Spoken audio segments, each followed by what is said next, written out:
Solar plan చేసి వీళ్ళకి కూడా సోలార్ ప్లాన్ చేసి సోలార్ లో లిస్ట్ పంపించి దాన్ని క్లియర్ చేపిస్తాను. సో తనకు కూడా ఇల్లు లేదంటే ఇప్పుడు ఇవ్వండి, తనకు కూడా ఇంటి కట్టుకుంటే ఏమవుతుంది, పెద్దమ్మ కూడా ఇచ్చేయండి కట్టుకుంటాం.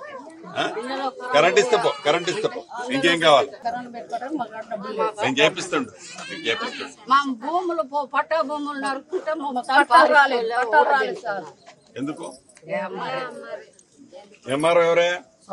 నాకు 5 ఎకరాలు నరికాను సార్, నాకు అది పట్టా రాలేదు సార్. మన రెవెన్యూ బోర్డర్ ఫిక్స్ ఉందా ఇక్కడ? అవును సార్, రెవెన్యూ ఉంది, ఫారెస్ట్ సపరేట్ ఉంది సార్. మన బోర్డర్ ఫిక్స్ ఉన్నప్పుడు వీళ్ళు అడిగేది రెవెన్యూ లో గొడవ చేస్తున్నారా, ఫారెస్ట్ లో గొడవ చేస్తున్నారా? ఫారెస్ట్ లోనే చేస్తున్నారు సార్. వాళ్ళు ఏమంటారంటే ఫారెస్ట్ లోకి వస్తున్నారని చెప్తున్నారు సార్.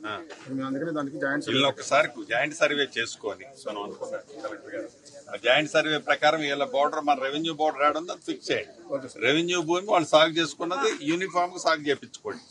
కావాలంటే ఒకసారి దాన్ని బైఫర్కేట్ చేసి సలాయంతో పని చెప్పి ఒక్కలే కాకుండా రెవెన్యూ వరకు వాళ్ళు సాగు చేసుకునేటట్టు ఏర్పాటు చేయండి. సరే పర్సనల్ గా మళ్ళీ ఒకసారి రండి కలెక్టర్ గారు, ఎమ్మెల్యే గారిని చేసుకొని నువ్వు ఈ లోపల పేపర్ వర్క్ చేసి పెట్టు.